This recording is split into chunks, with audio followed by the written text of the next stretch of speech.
안녕하십니까. 2월 2일 둘째 날 주식 읽어주는 김쌤입니다. 오늘은 장 마감 25분여를 남겨놓은 시간에서 방송을 시작합니다. 자, 오늘 주식시장은 어제에 이어서 좋은 모습을 보여주고 있습니다. 코스피 시장은 지금 3100선을 탈환했는데요. 방금 3100선을 탈환했습니다. 3104.25포인트 47포인트가 상승했습니다. 코스닥은 962.96포인트 6.04포인트 상승했고요. 일단은 오늘 특이한 점은 매매 주체에 있어서 외국인이 2600여 원을 순매수하고 있습니다. 이에 반해서 개인과 기관이 양매도로 순매도로 대응하고 있네요. 최근 며칠 동안의 종합주가지수의 동향을 살펴보게 되면 그나마 여러가지 측면에서 다행스러운 모습들이 나타나고 있습니다. 지난 1월 29일 금요일, 지난주 금요일이죠. 금요일 저점에 대한 부분을 확인했네요. 총가 기준 2976포인트를 형성해 가지고 3000선이 일시적으로 무너졌습니다만은 일단은 지지선으로 작용하고 있는 3000포인트에 대한 부분을 그 다음날 재탈환하는 데 성공했습니다. 어제죠. 2월 1일 2월 첫째 날 3000포인트를 다시 재탈환했는데요. 이와 같은 3000포인트가 강력한 지지선으로 작용할 수 있다는 것을 말씀드립니다. 일단은 이 종합주가지수의 향방에 대한 부분은 오늘도 아주 큰 변동폭을 나타내고 있습니다. 그만큼 시장이 어느 한편에서는 불안한 어떤 장세로 이해되고 있기도 합니다만은, 그러나 전혀 흔들릴 필요 없이 일단은 3000포인트를 지지선으로 잡고 3200포인트, 3200포인트에서 차익을 실현하는, 이익을 실현하는, 익절하는 그런 습관을 가져주시는 것이 필요합니다. 그래서 오늘도 여전히 다행스럽게 3100포인트를 장 종료 한 13분여를 남겨놓고 있습니다만은, 일단은 3100포인트의 여부, 지지 여부가 아주 중요한 사항이라고 볼 수 있습니다. 5일선 3065포인트, 11선 3109포인트네요. 오늘 11선을 탄환하게 되면 3109포인트에 대한 부분을 탄환하게 되면 내일 시장도 긍정적인, 물론 5일선 위에 3065포인트를 위에 있기 때문에 내일 또 긍정적인 하나의 시장의 흐름이 형성될 것이라고 예측이 됩니다. 일단 21선에 대한 부분이 3100포인트이기 때문에 21선과 그 다음에 5일선에 대한 부분을 회복했다는 것, 아주 긍정적인 모습입니다.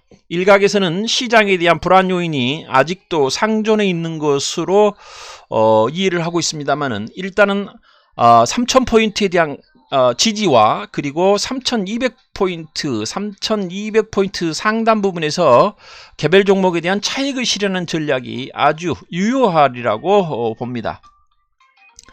시장별 매매 주체 동향에 대한 부분들을 살펴보면요, 어제에 이어서 외국인이 바로 순매수로 돌아왔다는 것, 아주 고무적인 현상이라고 볼 수 있네요. 이에 반해서 기관은 하루살이로 끝나고 있습니다. 어제 8,900억 정도를 순매수했습니다만 오늘은 다시 5,600억 원에 해당하는 순매도를 이 시간 현재 보여주고 있습니다. 이 부분은 일단은 거래소에서의 3100포인트에 대한 부분을 두고 치열한 공방을 벌이고 있다는 것 말씀드리고요. 지난번에도 말씀드렸습니다만 기관 투자자들의 그 매매 동향이 아주 막말로 싸가지 없이 이루어지고 있다는 거예요. 쭉 순매도를 꾸준히 보여주고 있다는 거, 1월 11일 이후에 지속적으로 단 이틀을 제외하고 순매도를 보여주고 있다는 것. 투신권은 그렇다 치더라도 여기 이 부분은 펀드 환매가 있기 때문에 어쩔 수 없다라고 그랬는데요. 일단 줄어들고 있죠. 투신권에 대한 순매도는 좀 줄어들고 있습니다. 사모펀드에 대한 부분은 그렇다 치더라도 지금 가장 문제가 되고 있는 것은 연기금의 동향입니다. 연기금.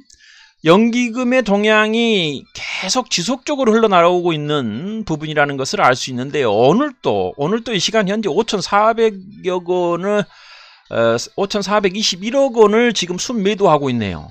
연기금의 이 동향이 아주 주가 상승에 대한 3,300포인트를 가는 어떤 길목에서 이 연기금의 그 매매 주체의 동향이 아주 중요한 부분을 차지하고 있다는 것입니다. 이것은 다른 측면에서 한번 살펴보게 되면요, 코스닥 부분으로 한번 들어가게 되면 일단 코스닥 시장에서도 연기금은 지속적으로 지금 순매도하고 있네요. 어제는 순매수를 했습니다만 오늘도 순매도하고 있고요. 그래서 매매 주체에 대한 동향, 일단 애국인, 돌아온 애국인, 이틀 동안의 애국인이 어제는 1조 2천억, 오늘은 1,600억 원, 1,800여 원의 순매수를 보여주고 있다는 것이 아주 고무적인 현상이라고 볼 수 있습니다. 그래서 개인 투자자들의 기본적인 매매 패턴에 대한 영역은 순매수 기조를 이어가고 있습니다만은 바로 이 기관에 대한 부분들이 아주 특히 연기금에 대한 부분에서 큰 하나의 장애 요인으로 작용하고 있다는 것을 다시 한번 강조해 드립니다. 누적 잔고에 대한 부분도 보시면 여실히 나오고 있죠. 어제에 대한 부분에서는 기본적으로 약간의 순매수 기조와 순매도 기조에 대한 부분들이 왔다 갔다 하고 있습니다만 지금 현재는 외국인도 6조 원에 해당하는 부분을 팔고 있고요. 이에 반해서 개인은 23조 2천억을 사고 있고 기관은 17조 4천억 원에 대한 부분을 지금 순매도하고 있습니다. 이런 부분들이 어느 정도의 패턴들이 변화가 있어야 시장에 대한 방향에 대한 부분들을 3,300선에 대한 부분까지도 쭉 끌어올릴 수 있다는 것을 강조해 드리고, 일단 개인들의 매매 패턴에 대한 사항들은 어떻게 이해를 하시면 되냐면요, 실질적으로 애국인과 기관에 대한 매도에 대한 동향을 주시하면서 개별 종목에 대한 사항들을 매매해 보시는 것이 바람직하다는 것을 다시 한번 강조해 드립니다. 일단 오늘 삼성전자의 주가를 한번 살펴보면요, 긴 꼬리를 달았는데요, 삼성전자에 대한 부분 윗꼬리를 달았는데요, 반도체 시장에 있어서 슈퍼 사이클이 시작됐다라는 그런 보도들이 나오고 있습니다만은 삼성전자는 그에 반해서 아직도 큰 힘을 발휘하지 못하고 있습니다. 96,000원을 찍고 난 이후에 장중 고점 96,800원을 찍고 난 이후에 지속적으로 횡보하고 이틀간의 3일간의 큰 폭의 하락이 있었습니다. 그에 반해서 지금 현재 22선에 대한 부분을 향해서 가고 있는데요, 오늘 일단은 긍정적인 신호가 나타나고 있다는 것, 밀리고 있습니다만은 애국인이 순매수 기조로 JP모간에서 170여만 주가 누적에 대한 부분에서 애국인이 지금 JP모간, 모간서울, CL, CS증권, UBS에서 순매수 기조가 들어오고 있다는 것은 긍정적인 하나의 매매 신호라고 볼 수 있네요. 84,600원에 대한 부분을 지지하고 있습니다. 삼성전자에 대한 부분, 일단은 저 밑에서 예를 들어서 6만원대, 7만원대에 매수를 했던 개인 투자자 여러분들께서는 어느 정도 이익을 실현하고 이익 실현에 대한 부분을 가지고 다시 재매수하는 전략을 찾아야 되는데, 일단은 그래도 7만원에 대한 부분에서 84,000원, 5,000원에 대한 부분이 있기 때문에 아직도 이익 구간에 있습니다만은, 일단은 이 부분에서 익절에 대한 부분이 이루어지지 않았다면 어쩔 수 없이 더 홀딩하면서 어느 정도 구간에서 이익 실현하는 95,000원에 대한 부분에서 이익 실현하는 하나의 매매 패턴을 취하는 것이 바람직해 보입니다. 일단은 오늘 84,500원, 6,000원에서 매매 공방을 벌이고 있습니다. 익절가에 대한 부분은 92,000원, 3,000원에서 이익 실현을 1차적으로 하는 것이 훨씬 더 이익 실현의 수익률 제고에 보탬이 될 수 있다는 것 말씀드립니다. 그 다음 현대차 3인방에 대한 사항인데요. 일단 현대차를 한번 보기로 하죠. 현대차에 대한 부분도 마찬가지로 23만원대를 지지하고 난 이후에 지금 25만원을 향해 가고 있습니다. 물론 그 연기금이라든가 기관의 순매도에 대한 영역들이 대형 우량주를 중심으로 해서 매물이 쏟아지고 있기 때문에 그렇게 큰 기세를 펼치지는 못하고 있습니다만은 일단은 24만원대에서 가격을 형성하고 있습니다. 현대차에 대한 부분도 목표가에 대한 부분은 거의 뭐 일부 증권사에서는 30만원, 35만원까지 바라보고 있습니다만은 일단은 23만원에 대한 부분에서 분할 매수, 그리고 27만 8만원에서 익절하는 그런 전략이 매우 유효하리라고 보여집니다. 일단은 분할 매수 구간에 있다라는 것을 엿볼 수 있습니다. 현대차 역시 분할 매수 구간에 들어와 있는, 진입해 있는 부분이 되겠네요. 삼성전자도 마찬가지죠. 여기도 매수 구간으로 들어와 있는 그런 부분이 되겠습니다. 물론 삼성전자에 대한 내용을 그리 저는 뭐 선호하지는 않습니다만은 일단은 반도체 섹터에 대한 부분을 소재나 부품, 장비 쪽에도 그 여러 종목들이 있습니다만 일단은 대장주로서 삼성전자를 일부 한번 편입을 해 보았습니다. 오늘 84,600원에 일단은 종목 편입, 분할 매수 관점에서 접근을 해 볼 수 있겠네요. 내일 시장에 대한 부분이 조정을 받는다면 82,000원대에도 분할 매수 영역으로 대응하시는 것이 바람직해 보입니다. 자, 현대차 살펴봤고요. 현대차 3인방 중에서도 하나 더 살펴보기로 하죠. 현대글로비스입니다. 자, 현대글로비스에 대한 내용들 어제 그제 분할 매수권에 들어와 있습니다. 분할 매수권에 들어왔는데요. 19만원대죠. 18만 8천원에서 19만원대에 대한 부분은 아주 적절한 매수 영역으로 이해가 되고 있습니다. 오늘 주가 20만 2천원을 기록하고 있는데요. 20만 2천원 마찬가지 분할 매수 영역으로 접근해보는 방법 유효하리라고 봅니다. 익절가 바로 여기에서 22만원에서 22만 1천원 22만원에서 바로 익절하시는 것이 바람직해 보입니다. 제가 말씀드리는 종목에 대한 분석이라든가 그리고 또 거기에 있어서 분할 매수가와 그 다음에 익절가에 대한 부분은 여러분들이 참고를 하시기 바랍니다. 참고만 하시면 되겠고요. 꼭 그러리라는 따르실 필요는 없습니다. 더 큰 이익을 실현하기 위해서는 더 길게 가져가셔도 그 투자 패턴에 대한 부분에서도 여러분들의 어떤 매매 패턴에 대한 부분에서 이해가 되는 것이지 제가 꼭 일저가를 22만 5천원에서 이익을 실현하라 해서 22만 5천원에 뭐 이익을 실현하기도 하고 또는 더 길게 가져가시기도 하면 좋겠네요. 제가 종목 분석, 이 시간에 종목 분석이라든가 그 다음에 분할 매수가, 매도가에 대한 부분들은 참고사항일 뿐이지 그것을 절대적인 사항으로 이해하시면 안 된다는 거. 투자자들의 책임이라는 것은 투자자 자신에게 있다는 거 다시 한번 강조해 드립니다. 일단은 어떤 종목을 매수하고 매도하는 것에 대한 부분은 자기 자신에 관한 영역이지 어떠한 사람이 뭐 매수를 해라 또는 매도해라 이런 부분들은 참고사항으로 이해하시면 되겠네요. 자, 현대글로비스를 살펴봤습니다. 일단은 분할 매수 영역으로 들어와 있습니다. 20만 2천원 분할 매수 마찬가지입니다. 이것도 분할 매수로 들어와 있습니다. 오늘 분할 매수 20만 1,500원에 저는 들어갔습니다. 지금 이 가격대에 들어갔네요. 20만 1,500원 참고하시기 바랍니다.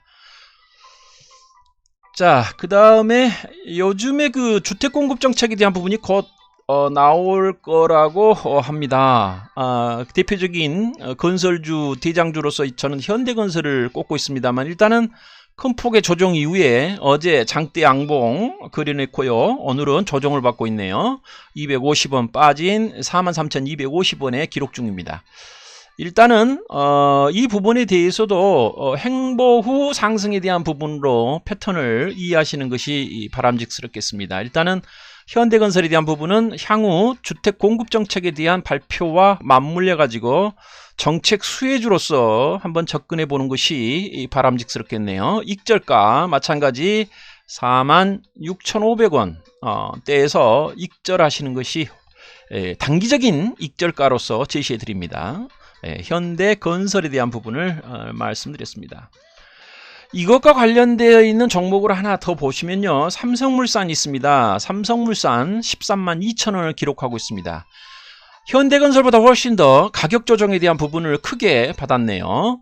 16만원을 형성한 이후에 13만원대까지 내려와 있습니다. 그래서 훨씬 더 분할 매수 관점에서는 훨씬 더 삼성물산에 대한 부분이 훨씬 더 접근하기는 유리해 보입니다. 그래서 마찬가지 여기서도 분할 매수 영역으로 대응할 수 있는 항목이 되겠습니다. 분할 매수 영역으로 여기에서 분할 매수 잡아보는 거 바람직스럽겠네요. 삼성물산. 그 다음에 또 한 종목 계속해서 종목들을 한번 살펴보면요. 요즘에 게임주가 나름대로 시장에서 주목을 받고 있습니다. 자, 넷마블 지난 시간에도 말씀드렸습니다만은 넷마블에 대한 부분 오늘 147,500원을 찍고 고점을 형성하고 다시 내려오고 있습니다.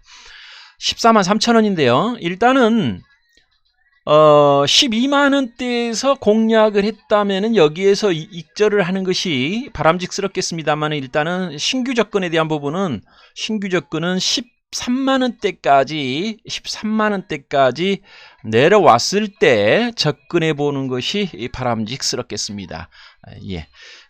넷마블과 더불어서 카카오게임즈도 마찬가지 조정을 받고 어제 큰 폭의 상승이 있었죠. 계속적으로 지속적으로 카카오게임즈는 지속적으로 상승 패턴을 그려갈 가능성이 아주 높은 종목이기도 하겠네요.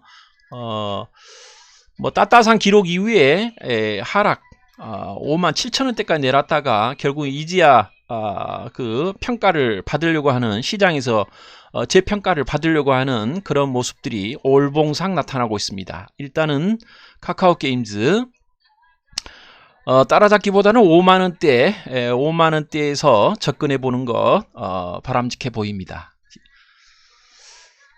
자, 그 다음에 계속적으로 종목을 살펴보기로 하죠. 현대제철에 대한 부분은 철강에 대한 가격 인상 그리고 또 수소에너지에 대한 시장 진입 여러 가지 것들이 현대제철의 주가 상승을 38,000원대 있던 주가를 끌어올리는 계기가 됐었는데요. 49,000원까지 5만원을 터치하지 못하고 49,500원에서 고점을 찍고 하락을 했는데요. 일단은 이 부분에서는 신규 접근도 가능하리라고 봅니다. 38,000원대는 아주 현대제철에 대한 그 시장에 대한 어떤 평가라든가 모멘텀이라든가 그리고 또 재료라든가 이런 것들이 아직도 유효하기 때문에 철강 가격 인상이라든가 그런 부분에 있어서 접근해 보는 것도 분할 매수의 관점에서 접근해 보는 것도 좋은 종목이라고 볼 수 있습니다. 현대제철 38,500원 그리고 48,000원에서 익절하는 그런 전략을 한번 사용해 보시기 바랍니다. 수소에너지에 대한 부분도 최근에 그 시장에서 그 큰 하나의 그 곽광을 받았는데요. 이제 대표적인 종목이 두산푸어셀, 그 다음에 S푸어셀 이런 것들이 수소에너지 분야에 있어서 대표적인 대장주로서 이해되고 있습니다만은 일단은 S푸어셀을 보면요, S푸어셀도 37,000원대에서 접근해보는 그런 전략 그리고 21선에 대한 부분을 돌파한다면 42,000원의 매도 전략으로 접근해보는 거 바람직스러워 보입니다. 아까도 말씀드렸습니다만 건설 주택 공급 정책에 대한 부분들이 나오고 있다라고 그러는데요. 그것 관련 종목으로 한 종목 살펴보기로 하죠. LG하우시스입니다. LG하우시스 오늘은 조정을 받고 있네요. 일단은 실질적으로 주택에 대한 부분들을 건설 업체에 대한 부분도 중요하겠습니다만은 거기에 들어가는 내장재라든가 그 다음에 또 건자재 이런 부분에서 접근해 보는 종목으로 LG 하우시스를 말씀드립니다.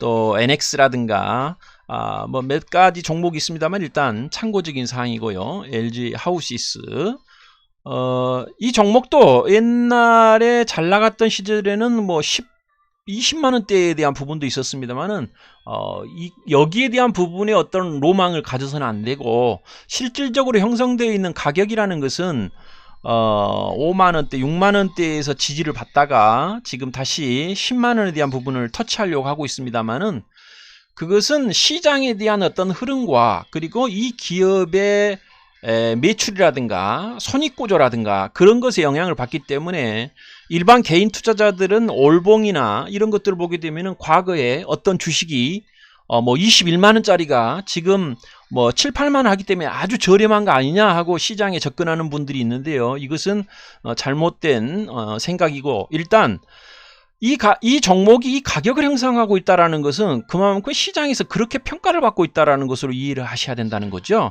그래서 저 위에 있는 20만 원대에 대한 로망을 가지고 언제든지 21만 원을 갈 수 있겠구나. 물론 갈 수는 있죠. 업황이라든가 기업의 여러 가지 매출 구조라든가 손익 구조가 아주 개선되고 대규모의 흑자 실현이라든가 이런 것들이 지속된다면 뭐 21만 원도 더 가겠죠. 그렇지만은 지금 현재 형성되어 있는 가격이 시장에서 평가받고 있는 가격이기 때문에 여기에 대한 부분 20만 원대에 대한 로망은 잊어주시는 것이 좋다는 거. 다른 종목도 마찬가지입니다. 삼성물산 같은 경우에도 마찬가지죠. 뭐 한참 잘 나갈 때는 이것이 20만 원대에 있었습니다만은 20만 원까지도 있었습니다만은 지금 13만 2천 원. 물론 얼마든지 지배구조 개편이라든가 시장의 어떤 관심이라든가 또는 이익 실현이라든가 이런 부분들이 있다면 20만 원도 얼마든지 갈 수 있는 종목이죠. 그렇지만은 지금 현재 나타나고 있는 가격대에서 공략하는 것이 분할 매수, 분할 매도 관점으로 분할 매도 관점에서 접근해 보는 거 필요합니다. 그거 말씀드리고요. 그 다음 종목으로 볼 수 있는 것이 지금 3100포인트에 대한 부분들이 유지가 되고 그 다음에 또 시장에 있어서 매매가 활발하게 이루어진다면 관심을 받을 수 있는 종목 증권주죠. 삼성증권. 일단은 삼성증권에 대한 부분은 더 하락하면 접근할 수 있었던 부분입니다만 36,500원대, 36,000원대까지 내려와야 되는데 일단 내려오지 않았습니다. 일단 39,000원에서 가격이 형성되어 있는데요. 주식시장에 대한 부분이 화랑을 띠게 되면은 당연히 갈 수 있는 종목이 바로 이 증권주죠. 그래서 중소형 증권주도 있습니다만 증권주 대장주로서 키움증권 아니면 키움증권이나 그 다음에 삼성증권 중에서 두 종목 중에서 하나를 선택하셔가지고 접근해 보는 거 필요합니다. 키움증권 148,500원이네요. 1차적인 접근이 있었죠. 1차적인 123,000원대에 형성됐던 이 키움증권이 작년 연말 1월에 바로 주시장 화랑과 맞물려 가지고 1차 상승이 있었네요. 그러다가 다시 하락을 했고 다시 2차 상승에 대한 부분으로 접근해 보는 공략주로서 삼성증권 아니면 키움증권을 둘 중에 한 종목을 선택을 해서 한번 접근해 보는 부분 유효하다라고 볼 수 있습니다. 증권주 둘 중에 하나 증권주에 관심이 있으신 분들은 한번 참고로 하시기 바랍니다. 그 다음 종목 수소차 분야에 있어서 관심 있게 볼 수 있는 종목 하나 말씀드리죠. 세종공업을 말씀드리겠습니다. 세종공업. 자, 자동차 공기 정화 장치에 대한 부분으로 생산하고 있는 기업이 바로 이제 세종공업입니다. 현대차 자동차 제조사에 공급하는 기업인데요. 일단 오늘 분할 매수 접근은 9,000원대에서 분할 매수 접근으로 유효했습니다만 일단 수소차 부품주로서 또 공급업체로서 관심있게 살펴볼 수 있는 종목이 바로 세종공업입니다. 이 세종공업뿐만 아니라 또 한 종목, 이 그림보다 훨씬 더 매력 있는 종목이 하나 있습니다만은 바로 그 종목이 3,000원대에 제가 말씀드렸던 뉴로스라는 종목이 있네요. 3,000원대에 말씀드렸던 3,100원대에 말씀드렸던 뉴로스라는 종목이 있는데요. 오늘 여전히 조정 N자형의 상승 기조를 유지해 가면서 지금 6,490원에 오늘 종가를 형성했네요. 일단은 이 그림을 보게 되면 매매에 대한 부분이 어떤 추세에 대한 부분이 살아있다는 것을 엿볼 수 있네요. 물론 이 끝은 어딘지는 알 수 없겠습니다만은 일단 뉴로스라는 종목에 대한 항목들을 유심있게 관심있게 한번 살펴봐 주시고, 일단은 여기에 이익 실현에 대한 부분이 있었습니다만은 저는 만약에 이게 조정이 온다면 4,800원, 5,000원대에 신규 진입에 대한 부분으로 한번 살펴보시는 것도 좋겠네요. 물론 뉴로스라는 종목은 재무구조라든가 이런 것들이 형편은 없습니다. 그러나 이제 미래의 어떤 먹거리를 찾는다는 측면에서 접근해보는 종목이 되겠네요. 그래서 뉴로스, 세종공업보다 훨씬 더 매출이라든가 영업이익, 순이익 이런 것들이 형편없어 적자 기업이죠. 그렇지만은 수소차 완성차 업체 바로 부품을 공급한다는 그런 관점에서 지속적으로 3,000원대에 있었던 이 가격대가 6,000원까지 상승을 했습니다. 세종공업에 대한 부분은 훨씬 더 제가 세종공업을 말씀드리는 이유는 뉴로스보다는 이제는 뉴로스가 어느 정도 가격에 대한 부분이 상승했기 때문에 세종공업에 대한 부분은 재무구조, 영업이익 130억, 작년 순이익이 19억 이런 재무구조적 접근이라는 측면에서는 세종공업이 훨씬 더 유리할 수 있다는 관점에서 세종공업과 뉴로스를 비교 말씀드렸네요.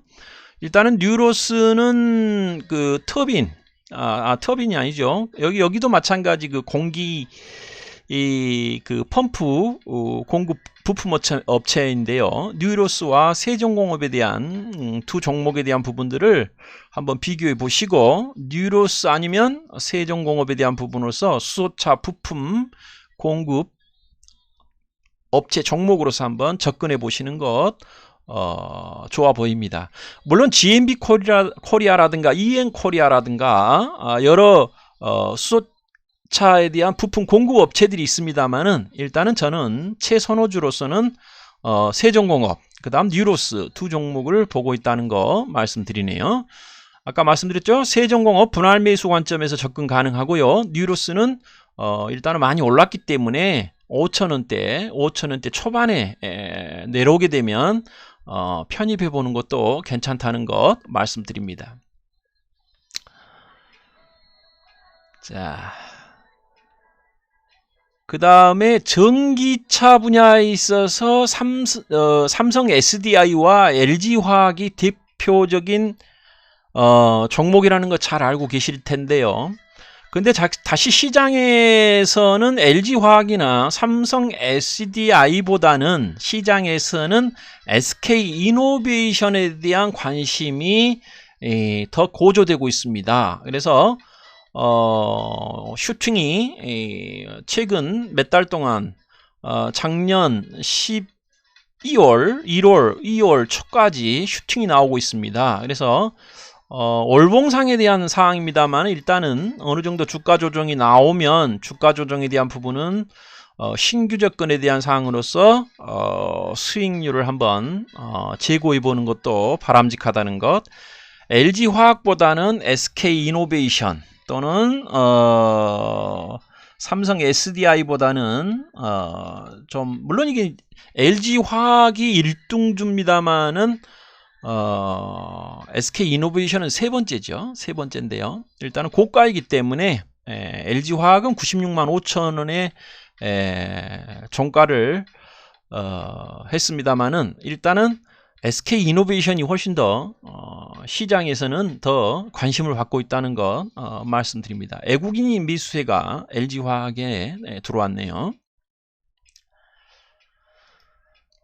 그 다음 한 가지 더 말씀드리죠. 자, 여러분들 중에서는 아마 ETF를 거래하고 계시는 분이 있을지 없을지 모르겠습니다만은 2차 전지에 대한 부분이라든가 또는 바이오 헬스케어 분야에 ETF가 상장되어 있습니다. 그래서 개별 종목에 대한 부분을 공략하시기보다는 이런 ETF를 공략하시는 것이 훨씬 더 이 가격이라든가 비용 측면에서 훨씬 더 유리하다는 것을 말씀드립니다. 그래서 지금 타이거 KRX 바이오 K 뉴딜인데요. 이 바이오 종목에 대한 부분들을 예를 들어서 셀트리온, 그다음 삼성 바이오로직스, 맥맷, 그다음에 종목들을 선정을 해서 묶어서 그 가격에 대한 가중평균치를 내 가지고 이 동향이 이루어지게, 가격의 변동이 이루어지게 되는데요. 일단은 바이오 관련 ETF는 일단은 지속적으로 하락이 있었다고 그랬죠. 그러다가 다시 그제 상승에 대한 부분에서 지금 조정을 받고 있습니다. 바이오에 대한 부분들을 알고 싶다면 이 ETF 종목의 가격대를 보면 오늘 바이오가 그렇게 크게 그 시장에서 주목을 받지 못했구나 하는 것을 알 수 있는 대목이 되겠습니다. 어제는 6.6%가 상승했었죠. 770원이 상승했네요. 12,400원. 그러니까 바이오 섹터가 상승할 것이라고 예상한다면 미리 ETF를 선점하는 것이, 바이오 관련 ETF를 선점하는 것이 바람직해 보이고요. 그 다음 2차 전지가 조정을 받는다고 하면 바이오주가 조정을 받는다면은 2차 전지 분야에 대한 사항으로 ETF를 접근해 보는 것이 바람직스럽네요. 이것도 마찬가지 어제 오늘 2차 전지 관련주들이 큰 폭의 상승이 있었다는 것을 엿볼 수 있습니다. 행보하다가 추세는 아직 살아있죠. 그래서 18,260원을 기록했네요. 오늘 현재. 일단은 2차 전지 관련주들이 아까 말씀드렸던 LG화학이나 삼성 SDI나 일진 머티리얼즈나 이런 또는 포스코 케미칼 이런 종목들을 사기가, 개별 종목에 대한 부분을 접근하기가 힘들다면 그런 종목들을 한 묶음으로 해서 결국은 가중 평균값을 내서 적용하는 ETF 2차 전지의 테마의 ETF 관련주에 접근해 보는 것도 바람직하다는 거 말씀드립니다. 그래서 일단은 2차 전지 관련 테마주는 어제 상승을 했네요. 그런데 아까 말씀드렸던 바이오주는 어땠습니까? 바이오주는 하락을 했었죠. 어제 큰 폭의 상승이 있었지만 오늘은 시장에서 상승하다가 결국은 하락했다는 것을 엿볼 수 있네요. 그럼 이걸 보면은 어떤 걸 알 수 있죠? 셀트리온이라든가 삼성 바이오로직스라든가 시젠이라든가 이런 종목들이 떨어졌다는 것을 어느 정도 예측할 수 있는 부분이 되겠습니다. 그래서 개별 종목으로 접근하기가 뭐하시면 이와 같이 ETF 관련 테마주들을 매매하시는 것도 하나의 방법이라는 것을 말씀드립니다. 예. 그러한 측면에서 말씀드렸고요. 그 다음에 최근에 그 문의가 많이 오고 있는데요. 네이버와 카카오입니다. 물론 시장의 추세는 살아 있습니다. 네이버와 카카오는 시장의 그 추세는 살아 있다라는 거 말씀드립니다. 일단은 그 네이버와 카카오 중에서 뭐가 더 낫냐 이렇게 물어보신다면 일단은 뭐 네이버나 카카오나 뭐 같은 동종의 어떤 그 종목으로 이해를 합니다만은 네이버에 대한 부분을 한번 보면 일단은 행보 후에 상승을 했죠. 상승을 했는데요. 36만 2,500원에 마감을 했습니다. 이에 반해서 카카오에 대한 부분도 한번 살펴보면요. 카카오에 대한 부분도 한번 살펴보면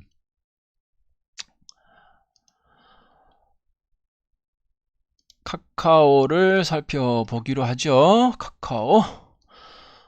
카카오에 대한 부분도 지속적으로 이 상승을 한 다음 결국은 1차 상승, 2차 상승, 그리고 하락, 다시 상승에 대한 부분으로 일단 여기에서는 이제 분할 매수가 되겠네요. 분할 매수. 네이버보다는 카카오에 대한 부분들이 훨씬 더 그림상에는 일단은 좋아 보입니다만은 지난번에도 말씀드렸듯이 이 카카오 CEO가 자녀들에게 증여를 수천억 원대의 증여가 있었다라는 뉴스 보도가 있었죠. 그런 것들을 개인에 대한 부분과 기관들은 어떻게 생각할지 모르지만은 애국인들은 아주 막말로 싸가지 없게 보는 거죠. CEO에 대한 부분이 자녀에게 증여를 했다. 이런 부분들은 기업의 투명성이라든가 기업 경영에 있어서 결코 바람직스럽지 못한 그런 행위로 애국인들은 간주를 합니다. 그래서 카카오에 대한 부분이 이렇게 시장에서 주목을 받지 못하고 있다는 것은, 행보를 한다는 것은 그만큼의 CEO의 행동에 대한 평가가 그리 좋지 못하다 하는 것을 여실히 보여주고 있는 하나의 현상이라고 볼 수 있습니다. 애국인들의 부분이 1월 28일 이후에 지속적으로 쭉 사다가 이렇게 그 보도가 나온 이후에 순매도로 패턴이 바뀌었었죠. 이제 애국인이 어떤 매매 패턴을 취할 것인가에 대한 부분을 가지고 카카오에 대한 사항도 한번 접근해 보는 것. 물론 분할 매수 영역에 들어와 있습니다만은 익절가는 48만 원 정도에서 48만 5천 원 정도에서 익절하는 것이 바람직해 보이네요. 일단 카카오. 네이버와 카카오에 대한 부분들이 작년에 무섭게 시장에서 치고 올라왔죠. 마찬가지, 네이버도 마찬가지죠. 이렇게 뭐 거의 15만 원대 있던 주가가 거의 35만 원대 있기 때문에 무서운 상승률을 언택트 관련주로서 큰 폭의 상승을 그렸다는 것 말씀드립니다. 자, 오늘 이 시간에 여러 종목에 대한 사항들을 한번 살펴봤는데요. 일단은 처음에도 말씀드렸듯이 시장에 대한 부분은 일단은 이 3100선 탈환은 실패했네요. 3096포인트네요. 그나마 양호한 수준인데 내일 시장에 있어서는 3100 탈환에 대한 하나의 매매 공방이 이루어질 것이라고 예상을 합니다. 그래서 내일 시장에서도 시장의 매매 주체들이 어떠한 기조를 가지고 시장에 참여하는지를 먼저 파악하고 개별 종목에 대한 접근으로 들어가시는 것이 바람직해 보입니다. 일단은 내일은 2100선 탈환에 대한 여부를 꼭 관심 있게 보시고, 만약에 2100선 위에서 110선 위에서 만약에 마감한다면 아직도 시장은 살아있다라는 것. 3200선까지 3220포인트까지 시장은 살아있다라는 것을 강조해 드립니다. 자, 오늘은 여기까지입니다. 감사합니다.